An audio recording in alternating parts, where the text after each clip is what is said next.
Somewhere, soon, in the deep south, you may just hear a guy turn around and say, I don't usually like them colors, but that Neo, he's okay.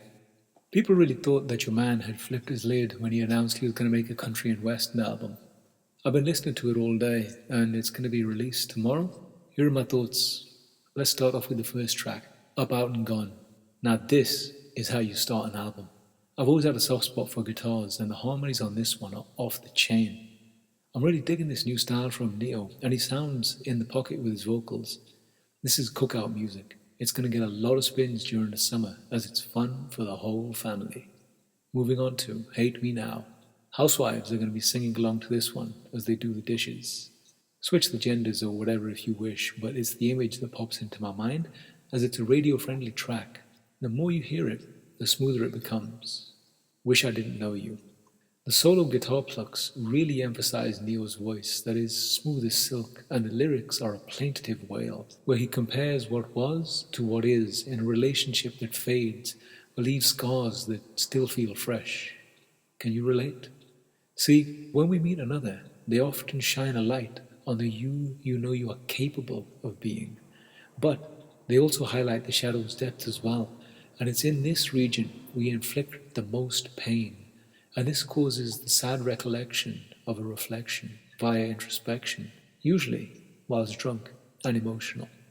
That's what this track is, in just over 3 minutes. Thinking what I'm thinking. This song sounds like Alabama. The country and western influence is the strongest here, and it's really great pacing. He won't alienate his main fan base as he veers into a fresh lane. The vocals here are beautiful and soulful, really saturated with emotion. There's no percussion and very minimal production that places his vocals front and center, and the mix is impeccable. The harmonies in the third act are great. It's a very well-structured song, even though it's not my usual taste. Dance Right Now. This sounds like a hoedown, with no hoes around. Only classy lasses. Reminds me of Closer in its structure, but like the country cousin to the urban version that we all know well. Now the previous tiptoe into country is now loud and proud. Whoever sequenced this album did it excellently, as it's exactly how I would have done it. Proper. I'm not really a fan of this song though, but I bet you it'll get crossover spins and new listeners. It's very radio friendly. Miss Tundra. From the moment I heard this, I know this melody. I've heard it before somewhere. The lyrics are big booties and bigger plates. The words are a callback to None Like You, which is really, really slick, as Neo is cross-neuron activating with his original tunes and a new groove, and this is a very smart way of songwriting when taking a creative risk like this, because it provides a subtle stimulus of the familiar with the new, so even if people didn't like it off rip, they are going to listen again, and that's all you need in this world to become a hit. A second chance. It's sexual, but not vulgar, which these days is a rarity. I guarantee you husbands are going to be singing this one to their wives when drunk, off key, and with a little two-step thrown in. Bet. Next round on me. Guitars and whistles. And not the kind that go woo. Neo is macking here, and the vocals sound like liquid satin being poured into your ears. The percussion evokes Paris, and I can see the visuals of the video in my dome as the tune plays, and it's a very nice shift from the tone of the album, and that keeps it very engaging for the listener, as he was firmly in his country bag, and now it's much more cosmopolitan without sticking out like a sore thumb. A very seductive joint. Simple Things. So, this is the lead single he picked. The production is nice, and it keeps on ramping its intensity, and the lyrics are dope, and it shows how it's really all about the details and not this image people sling. We like folks that make us feel nice. Realness will always win, especially in times as fake as this. It's a dope message that every girl that is running to get BBLs and has a makeup face that looks nothing like her naked skin will certainly appreciate.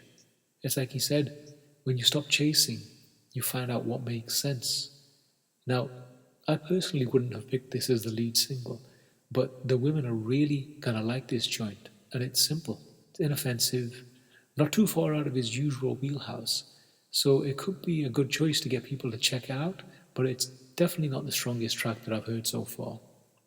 Only Ever Been You.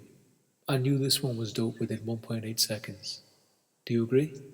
The lyrics are so great, and they take material and emotion and then link them together. It's beautifully written. The hook is catchy and smooth.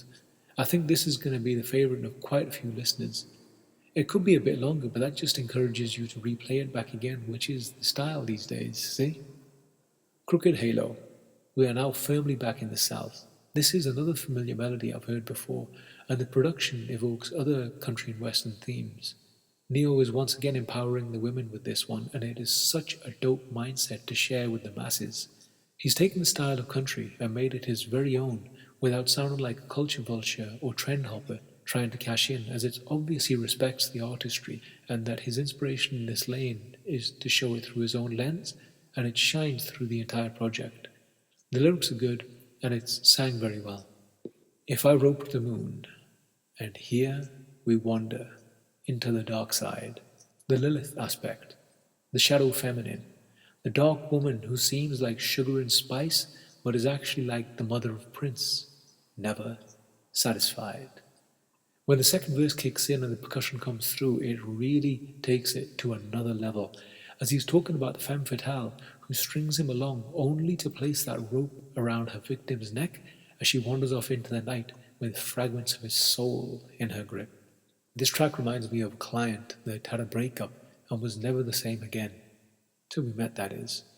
It's basically his life story, and I helped him rearrange the pieces in his grip to create a much better script than the one he believed was correct, and how this life is simply one in a sequence of many. During this interplay, we shift energetics with one person to the next, but that's going a bit off topic. He'd really dig this song, and I could actually see him listening to it with a wistful grin instead of breaking down in tears and becoming mad depressed as he used to back when.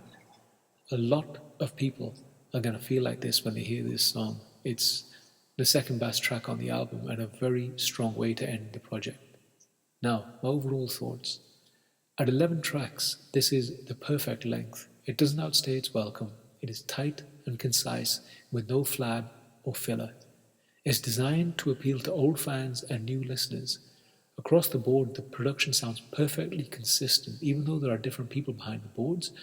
And now, to take it old school for those of you who ain't new to this, I would be willing to bet you that Neo had been listening to Donald Jones' Where I Wanna Be album when he got in the mood to make this. Now that's a throwback from '99, and it's a stone cold 5 mic classic that you can play through from end to end. It's got the same guitars, same style of lyric, heck, it's even got the same hat. There is definitely a lot of inspiration going on here. Now, I'll be interested to see what he does with the visuals, because I can already see a lot of the videos in my mind just from listening. Neo, if you want me to direct, then let me know, because these songs deserve the right type of art to take them to another level. Now, due to the way the beats are often sparse, you can generate an immense effect from a tracking shot that is interspersed with hits of another scene that segues in as the lyrics shift and the vocals match. I'm thinking like multimodality art here, where it's all in sync, smooth as silk, not this whole jump cut thing, and it really makes you want to run it back again because it hits you on all levels. Overall score, 9.5 out of 10 for this project.